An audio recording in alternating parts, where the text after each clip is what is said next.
more you travel as a woman, the more undateable you are. And usually people talk about this when it comes to education, because they're like, the more educated a woman is, the less likely she is able to find a partner. However, I think this also holds true for travel. Let's get this right. You couldn't find anybody to date because you're so educated, right? As delusional as you guys are by saying that.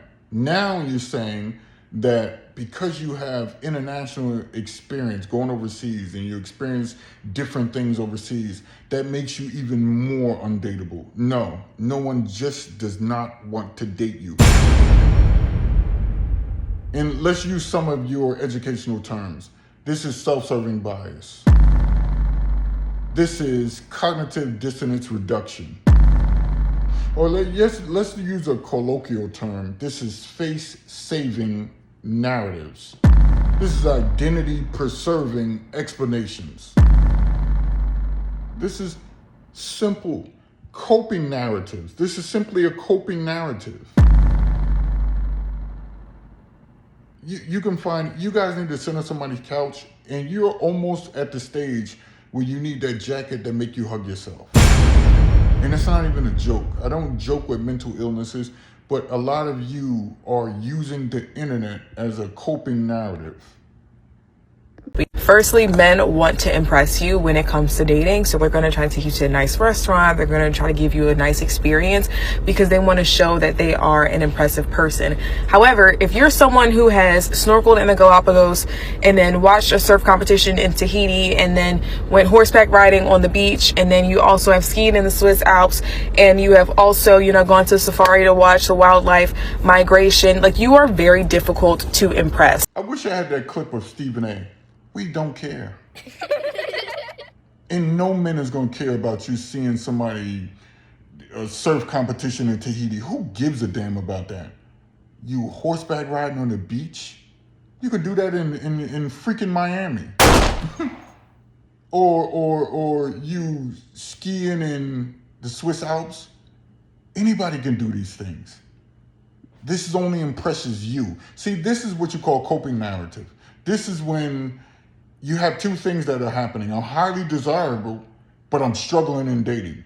So the brain attempts to reconcile and create a narrative around what you perceive yourself to be. That's the reconciliation in your mind internally. And that's exactly what women are doing, like her and so many others. Nobody don't care. I've been bungee jumping overseas. I've been hang gliding in Brazil. I swim with the dolphins in the Amazon. Who cares about all of that? Most of the people are scared to do the stuff I'm doing, so it doesn't impress them. They're not interested in it. It's 2026. It's not 1982 where you're the only one doing this. No one cares. And the men that you do want to date, they're not even going to care about that. This is some self-serving reconciliation narrative within your mind. On top of that, you likely have a different skill set because you can likely navigate a metro in a foreign country. You can understand people even if you don't know the language. You probably even know if danger is around even if you don't know the language. And you have a completely and totally different perception of the world than the average person, especially someone who's never left the US. Their world is this big and their problems are this big, but they think it is this big. None of you all have a better sense of danger. You're too entitled. Hell, look at the women going over to Ghana. Look how many women done lost their lives.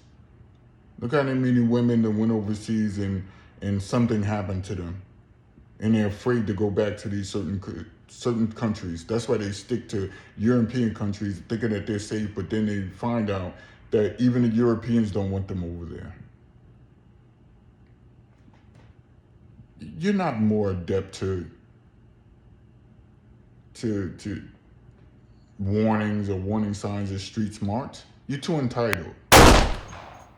You making this video shows that you don't know the warning signs because you're putting it out to the world that you think you're too undateable for the men in your country. So the men overseas will run circles around you, but you can't get them either. And there's certain reasons as to why not. And of course, you're gonna